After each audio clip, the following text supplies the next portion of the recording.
There's a lot of people these days who really like Dragon Empire, and it's very easy to understand why. They have officially licensed car brands that are super detailed, and they give us new content every week. But I'm sure you have encountered at least one person who said they absolutely hate Dragon Empire more than anything else. And if you're one of the people who love Dragon Empire, then let me tell you this. There's a lot more people who despise it. But you're probably very confused how they could. How on earth could someone hate Dragon Empire? Well, I know exactly why. Quick disclaimer, I'm not saying I agree or disagree with any of these cons. They are all opinions from the community, and I'm not trying to include my own personal opinion.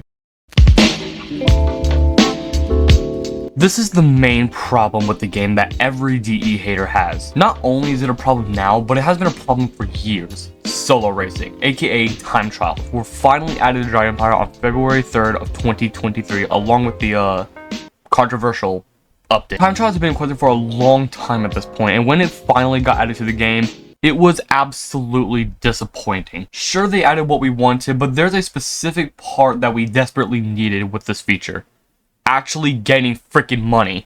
Yeah, they added the feature, but didn't add what the point of the feature was, which made this feature completely pointless, and it didn't help when you include the rest of the update. And over 2 years later, it is still useless. And you can't do normal races because nobody does them, so you can't make money from them anymore. It makes it absolutely impossible to grind, and you're to start grinding by driving, the daily rewards, and daily challenges, which sometimes require you to do a multiplayer race.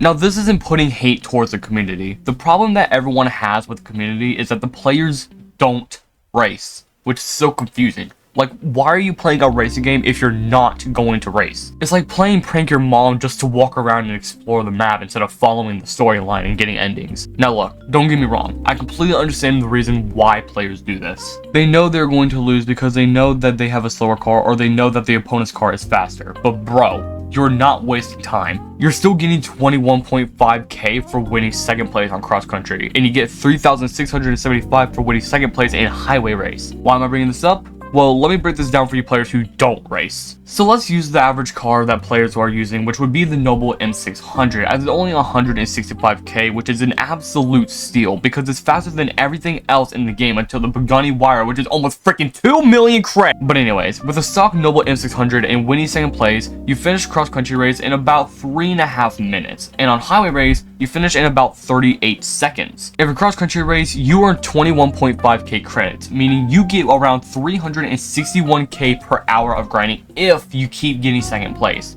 And for highway race, you earn 3.6k per race, meaning you can earn around 348k per hour. You can literally buy a McLaren 750S once you're done grinding. Now let's use an above average car, the TVR Subaru Speed 12, which is probably the biggest steal in Dragon Empire, as it's not only 950k and just as good as a $7.5 million Wyra R, but is arguably the most OP car in DE for less than 1 million. So using a stock Subaru Speed 12, you can get about 3 minutes and 15 seconds on cross country, and on highway race, you can get about 35 seconds. Which means with a stock Speed 12, you can get about 395k per hour, and for highway race, you can earn around 378k per hour. Now let's compare that to highway grinding with, again, a stock Noble M600. Highway grinding with that can get you about 372k per hour. So now that you have this info, you'll most likely make the argument, oh, well, if I can make more money in highway grinding than doing cross-country race, why would I need to grind the races? You're helping not only players trying to grind for better cars, but you're also helping brand new players. So if you're a selfish loser who doesn't care about helping others and only care about yourself, you're going to say, but I'm going to be losing money that I could have made in the same amount of time. You really want to know how much you're losing? 23k. You can literally make 50k in 30 minutes by sitting and doing nothing from the playtime rewards. You're losing absolutely nothing. When you think of starter cars, a few cars come to mind. 3 starter cars, maybe a Mazda MX-5, Honda Accord, maybe possibly a Fisker Karma. Obviously not even close to the fastest cars in game, because that's the point. Starter cars are supposed to be slow, maybe no faster than 150 miles an hour. If you want to know what Dragon Empire offers for its starter cars,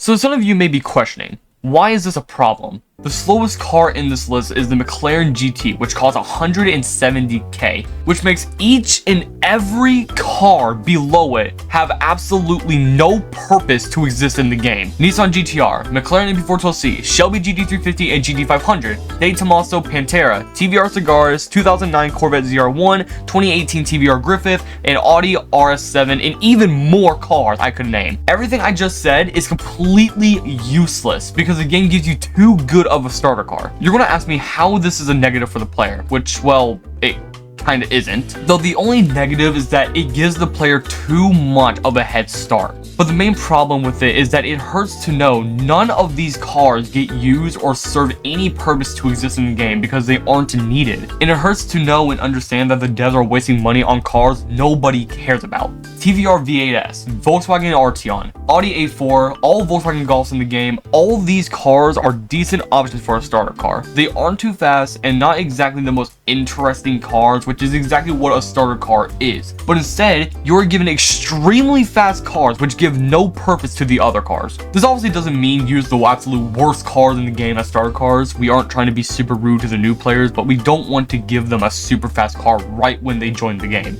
Start the player off with maybe an Audi A4, the Golf GTI 3, and the Nissan Juke Nismo, not a freaking McLaren or a Corvette. And they even reward you with a free TVR Cigaris, and even that car is useless because everyone is going to be picking the Corvette, which has similar handling and acceleration, and it's almost 20 miles per hour faster than the TVR. So if you use my suggestion starter cars and keep the Cigaris, or maybe even replace it with something slightly slower. So instead of the Cigaris, maybe do the Audi RS7. It's a pretty fast, but not too fast for a new player, and its handling is pretty similar to the Cigaris. Now, the current UI in the game could be completely normal according to some people, but to long-time players, the UI is starting to look outdated, and with the new stuff that DE adds that require a new button, it starts to look very out of place compared to the normal and old UI. I'm not sure if you guys remember, but they have attempted new UIs in the past, but they never looked great.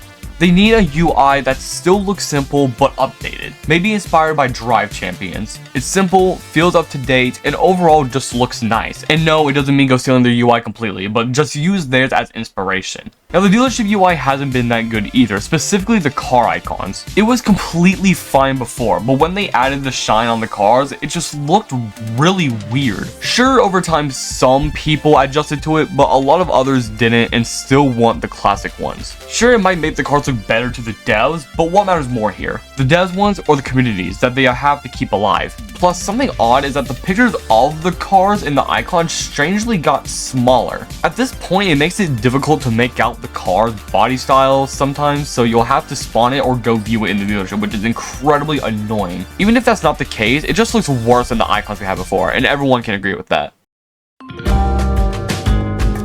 I want to show you guys this. Here is what Dragon Empire looked like in 2023.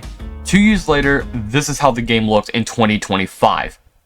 Yeah. It looks so much worse than before. And the reason for this is because I believe Vodex decided to make Dragon Empire use voxel lighting, which makes the game look absolutely awful compared to what it looked like before. Seriously, I'm not a developer, graphics designer, game designer, or anything, and I made this in Roblox Studio. Now tell me which looks better, current Dragon Empire or what I made. Yeah. Exactly. What I'm saying is that they seriously need to update the lighting. Besides, Dragon Empire's goal was to be a realistic Roblox racing game.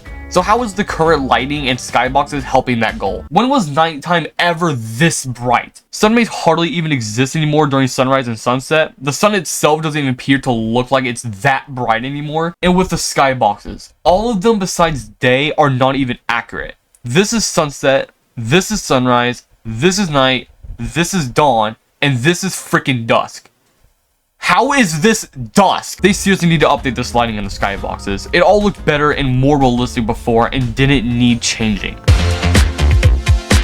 Ever since Vodex took over Dragon Empire, the updates have never really been exactly good. But the highlight is definitely when the licensing started. Ever since the very first Pagani update, every update was boring as crap. Now that doesn't mean the updates are all bad. The licensed cars are extremely appreciated. The problem that players have is that there is no new exciting things other than the cars. Whenever a race gets added, it's like, oh cool, a new race, let me check it out. And then you do it once and never do it again. The races are not interesting, not useful, so they get get used once and never touched again. And with events, we hardly get anything interesting or new either. Easter, Halloween, and Christmas events are all the same. You race people to get event currency, and the build a car events, they are fun, but they get boring the more they get added. Each build a car event is simply go find a part, do challenges that take quite literally a couple hours to do, because sometimes they can be literally impossible to do. The first and recent middle truck event, you have to not only find all the parts, but you have to also complete 1 multiplayer cross-country race, 2 multiplayer drawbridge races, then complete 7 more multiplayer races, and then you have to drive your remaining 150 miles, which can take you probably 20 to 40 minutes to complete. It's awful. They need to nerf stuff like this. It is way too stressful. And the holiday events need to be more unique. For a Christmas event, they could probably just have you race Santa's whole crew, because that sounds like a Vodex thing to put Santa and elves in a crew. And you have to beat them all, and you can earn prizes from each crew member you beat, and the reward will be judged by their difficulty, which I think sounds better than just driving back and forth or doing it how Vodex has been doing it. Continuing this topic, let's talk about the map. Giant Empire had already announced that they were making a brand new map that was claimed to be rumored to take place in Miami, Florida. And guess what? It has been almost an entire year since that was talked about. Where is this freaking map at, Vodex? Like, the map is so outdated, so bland, there's so many minimal detailed areas, and there's not many areas to get good screenshots at. Not that the players take them anymore due to the downgraded lighting, but say that the lighting was how it was like 2 years ago, and screenshots would still get taken. Where are you taking screenshots at? There's only like 3 places you can take screenshots. If this map is going to be located in Miami, Florida, if the map revamp even happens, and if Miami looks like this, there is no way they can't make really beautiful spots that are perfect for screenshots. But overall, they need a new map, and with how long it has been since this has first been talked about, it's not looking very promising. Now, just in case there's a dev watching this video, before I start talking, I'm not saying the licensed car and brand themselves are bad at all. Like I said before, they are extremely appreciated. But the problem with the licensed cars is 2 things. Let's start with performance and stats. Now, this has been improved, yes, but a lot of the cars are still very inaccurate.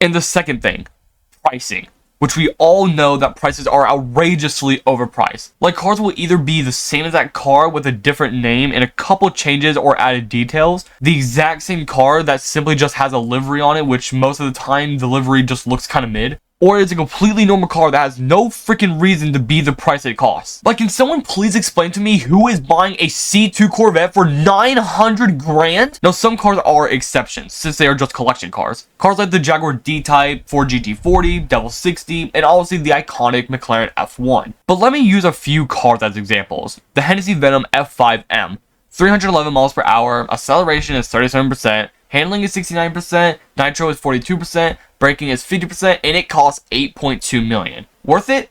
Debatable. Up to you. But now let's check out the quote-unquote special version, the F5M Texas Edition.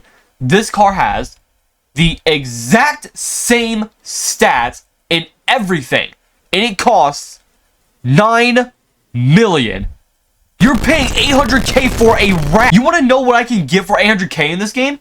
I could get this, or this, or this, or this, or this, or this, or maybe even this, and I can get this freaking house for less than $800K. You want more than one car? Here's what you could get. We'll put in a Noble M600 and KTM Expo GTX, the 2 most affordable OP cars in this game. Then we'll throw in a 2011 GTR, which has body kits, and finally, we'll throw in a Cadillac CTS V-Wagon. Total price for all 4 cars is...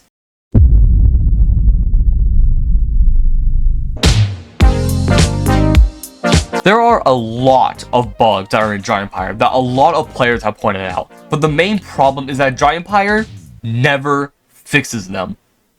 The main and obvious bugs that we have in the game are that some cars have messed up logos either on their wheel center caps or calipers. Some posts are completely moved, and the hitbox on the post that is during the end of the cross-country race is massive and messes up your race completely. A bunch of mesh glitches.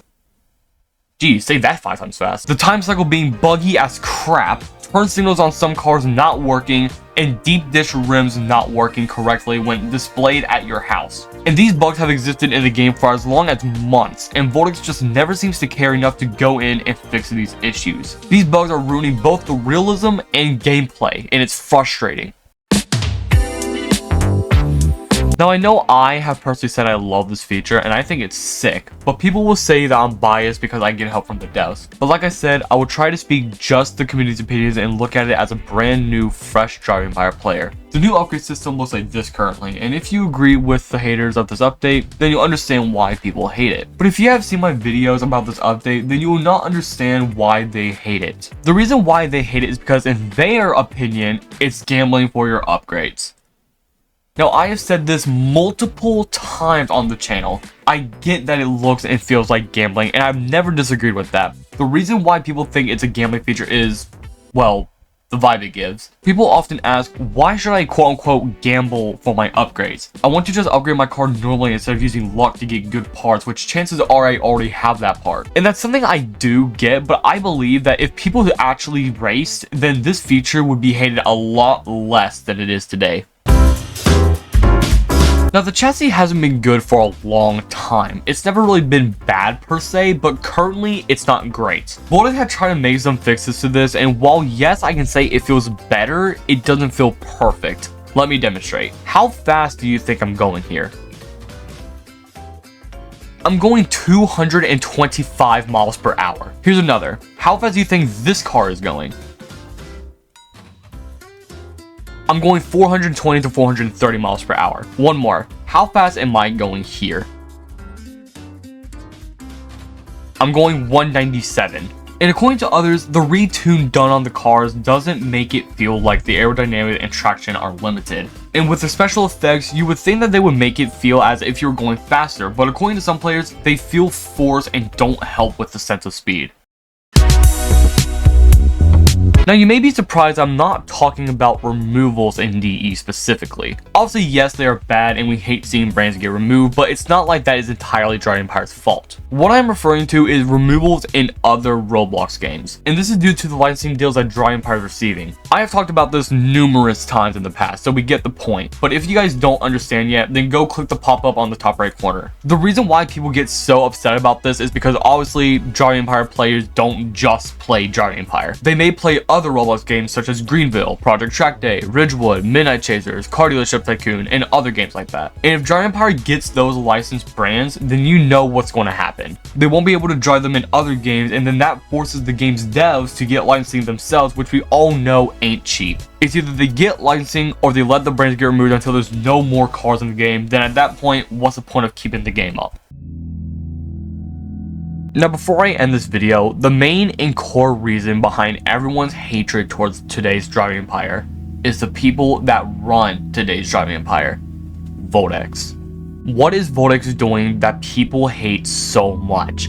There's one major detail about Vodex that DE players despise about them, which is the fact that simply Vodex has little to no car knowledge. Throughout the years that Vodex has owned DE, that has been a very obvious thing. Say there is this one guy who is really fascinated by horror and psychological games, but instead of making a horror game, he goes and makes a game mainly about racing Super GT cars. What is he going to do? He will have no idea what cars to add, what sponsors to do for the cars, and what tracks to make available. It will be completely unknown to this person. And this is exactly the case with Vodex owning Driving Empire. How can you own a game that is solely based around something you have no knowledge on? It would be like me playing something like Dress to Impress. Oh my god, why am I using this as a freaking example? What is wrong with me? It would be like me playing Dress to Impress. Like, I have absolutely zero knowledge on fashion and how girls dress. Like, am I supposed to be stalking a woman and seeing how they dress and take inspiration from that? Okay, you get my point. But there's actually another thing that kind of relates to Vodex not having the correct knowledge. They don't take suggestions from the players that not only actually have the car knowledge, but have been playing the game for years and know how to make the game better. And Vodex is completely ignoring it and is throwing away chances and chances and chances on bringing the game to its deserved glory. Now, as I've typed these lines, it has really opened my eyes to see how many problems the game currently has. I don't mean this to sound rude in any way. It is just a fact that the devs need to take in and understand. Vodex, you bought this game for a reason. You are a big company. If you're going to run, maintain, and most importantly, keep this game alive, then you need to listen to the community that know more about the game's genre than you guys do. Y'all are not a car company, let alone a Roblox car game company. If you're going to make this game the best you guys can, then you need to get that feedback and those suggestions from the people that you're trying to keep, because you guys don't know what you guys are doing, which leads to bad ideas, bad updates, and bad feedback, which will only lead the game to fade into irrelevancy and die, which will also mean you guys wasted your money on a game that nobody cares about anymore. Just look at these 4 games you guys have bought and killed. 3 of the 4 having over 100 million visits, and neither of them achieved 200 active users. And you guys abandoned them after they were dead. And that is probably because you guys had no clue what to do with the games, because you don't know what they are about. And if you guys don't start listening to the community of Driving Empire, it will end up exactly like those 4 games, and y'all will be brutally hated for letting it die because you ignored the barely surviving soul of the game, the community that is trying their best to keep it alive. Anyways, that was a lot of yapping, I know, sorry. But that's going to be all for this video. Do you agree with everything said in this video? Do you disagree? Let me hear all your opinions on these community takes. If you guys enjoyed this video or found it interesting, then leave a like and sub to my channel, follow me on Twitter, and join my Roblox group. And wait, before you go, I have a brand new Discord server which is finally done, and you guys can now join up. There's a lot more and interesting things in there now, and you guys will love it more than the old server. I won't spoil anything, you just have to join and check it out for yourself. But yeah, make sure to join that. That will be linked in the description with all my other socials. Have a good day, everyone. Thank you so much for watching, and peace.